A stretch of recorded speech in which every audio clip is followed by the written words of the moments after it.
Parliament ఎన్నికలకి ఇంకా 3 ఏళ్లుంది. కానీ నియోజకవర్గంపై మాత్రం ముచ్చటగా ముగ్గురు నాయకులు అప్పుడే కర్చీఫేస్తున్నారు.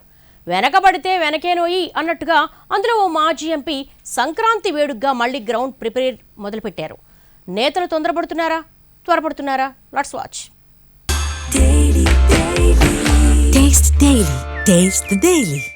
విశాఖ పార్లమెంటు సీటు చుట్టూ కూటమి నేతల రాజకీయ ఆలోచనలు వేడి పుట్టిస్తున్నాయి.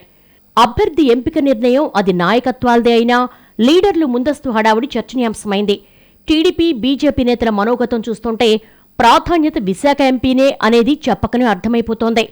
ఆ దిశగా Bheemili MLA Ganta Srinivas, sitting MP Sribharat open అయిపోతే బీజేపీ మాజీ ఎంపీ జీవీఎల్ నరసింహారావు మళ్లీ యాక్టివేట్ అయ్యే ప్రయత్నం ప్రారంభించారు. దీంతో సీట్ పాలిటిక్స్ షురూ అనే స్థాయిలో చర్చ నడుస్తోంది. వాస్తవానికి విశాఖ నుంచి పోటీ చేయాలనేది జీవీఎల్ మొదట్నుంచి ఖచ్చితమైన ఆలోచన. రాజ్యసభ సభ్యుడిగా ఉన్నప్పుడు విశాఖను నోడల్ జిల్లాగా ఎంచుకున్న ఆయన అభివృద్ధి మీద ఫోకస్ పెట్టారు. ఇందుకోసం జీవీఎల్ ఫర్ వైజాగ్ పేరుతో పొలిటికల్ మిషన్ స్టార్ట్ చేశారు. తన రాజకీయ కార్యక్షేత్రం విశాఖేనని ప్రకటించుకుని సీట్ల కోసం ప్రయత్నాలు చేసినా పొత్తు ధర్మం అడ్డుపడింది. గ్రామీణ ఓటర్ల సంగతి ఎలా ఉన్నా అర్బన్ ఓటింగ్పై బీజేపీ చాలా ఆశలు పెట్టుకుంది. సిట్టింగ్ సీటుపై టీడీపీ సెంటిమెంట్ స్థానం కావడంతో బీజేపీ ఇక్కడ పోటీకి ఆసక్తి చూపిస్తున్నాయి.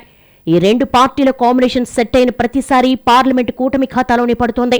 దీంతో సీనియర్లు 3 ఏళ్లకు ముందే కర్చీఫులు వేయడం, తీవ్రం చేయడం హాట్ టాపిక్ గా మారింది. ఇటీవల sitting MP Sribharat, MLA Ganta మనసులో మాట బయట పెట్టేసుకున్నారు. తన ప్రాధాన్యత పార్లమెంటుకు వెళ్లడమేనని, వచ్చే ఎన్నికల్లో పోటీకి సిద్ధమని వెల్లడించారు ఎంపీ శ్రీభరత్. ఒకవేళ ఈక్వేషన్స్ మారి భరత్ భీమిలికి వెళితే తాను ఎంపీగా బరిలోకి దిగేందుకు రెడీ అని మాజీ మంత్రి గంటా శ్రీనివాసరావు హింటిచ్చారు. ఈ ప్రయత్నం వ్యూహాత్మక ఎత్తుగడలో భాగమే అయినప్పటికీ గంటా మధ్యలో ఇటువంటి ఆలోచన ఒకటి ఉందనేది బహిర్గతమవడం రాజకీయ వర్గాల్లో హాట్ టాపిక్ గా మారింది. ఎవరికి వారే ప్రయత్నాలు మొదలుపెట్టడంతో జీవీఎల్ కూడా షురూ చేశారు. 3 ఏళ్ల క్రితం సంక్రాంతి సంబరాల పేరుతో విశాఖలో 4 రోజుల వేడుకలు అట్టహాసంగా ప్రారంభించారు జీవీఎల్. ప్రధాని మోడీ ఆలోచనలకు అనుగుణంగా ప్రతి ఏడాది ఒక థీమ్ పెట్టుకుని సంక్రాంతి పండుగను కోలాహలంగా నిర్వహించడం మొదలుపెట్టారు. ఈసారి ఆత్మనిర్భర్ సంక్రాంతి పేరుతో ఆంధ్ర యూనివర్సిటీ వేదికగా జరుగుతున్న వేడుకలకు మాజీ ఉపరాష్ట్రపతి వెంకయ్యనాయుడు, ఒడిషా గవర్నర్ హరిబాబు, కేంద్ర మంత్రులను ప్రత్యేక ఆహ్వానితులుగా పిలుస్తున్నారు. సంక్రాంతికి రాజకీయాలకు సంబంధం లేదని మాజీ ఎంపీ చెబుతున్నా విశాఖ నుంచి పోటీ చేయడమనే ఆకాంక్షతోనే గ్రౌండ్ ప్రిపేర్ చేసుకుంటున్నారన్న చర్చ నడుస్తోంది. మొత్తానికి నేతల ప్రయత్నాలు, కూటమి అంచనాలు మ్యాచ్ అవుతాయా, ఆఖరి నిమిషంలో మిస్ఫైర్ అయి కొత్త ముఖాలు తెరపైకొస్తాయా అనేది కాలమే చెప్పాలి.